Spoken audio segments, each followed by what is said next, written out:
Local 9, tous les services que vous avez mis en place, toute la structure démocratique, ça avait aussi pour but de donner la possibilité aux membres de faire des luttes ensemble, puis de progresser ensemble, d'améliorer leur sort, de participer à... Alors, et une de ces batailles-là, c'est la sécurité du revenu.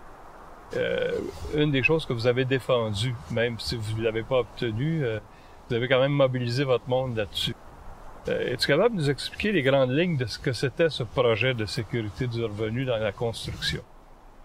Bien, il est sûr que c'est comme une convention collective dans les usines.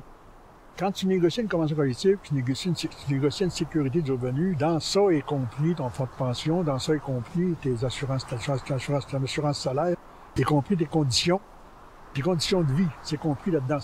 Puis nous autres, chez nous, la sécurité du revenu, ça a été plus facile que dans d'autres métiers, parce que quand on réunissait à notre conseil général, on avait toute la province autour de la table. Il n'y a pas beaucoup de métiers qui avaient ça, là.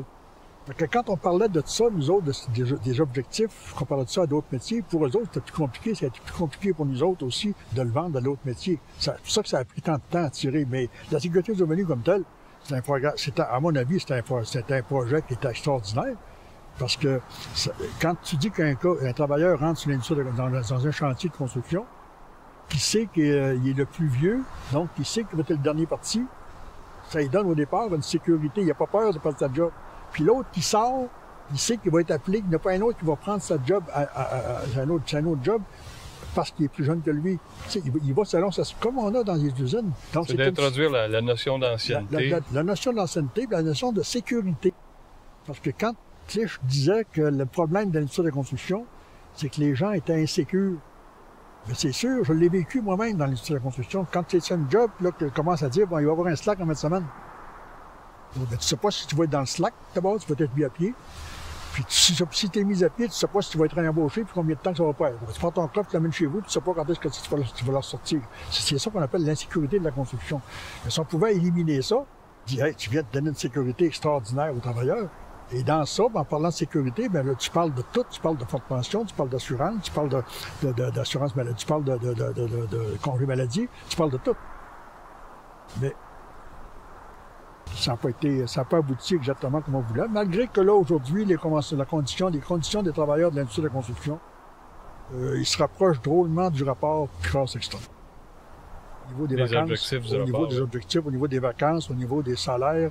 Les salaires sont bons cette heure. Au niveau de la médic construction, aujourd'hui, j'ai un des meilleurs plans d'assurance qu'il n'y a pas dans la province de Québec. C'est très, très, très bon. Donc, puis le contingentement des heures qui se fait, il commence à avoir un petit relâchement, là, mais il y a tellement besoin de main-d'œuvre qu'ils peuvent avoir un petit relâchement. J'ai eu le rapport financier du Local 9 quand on a eu quand ils ont eu l'obligation de faire un rapport financier, de dévoiler à la commission de l'industrie, là, je pense que le Local 9 avait reçu 2 800 000. Moi, quand je suis parti, il restait 2 000. Oui. Ça fait une différence. Tu parles des cotisations syndicales annuelles. Ouais.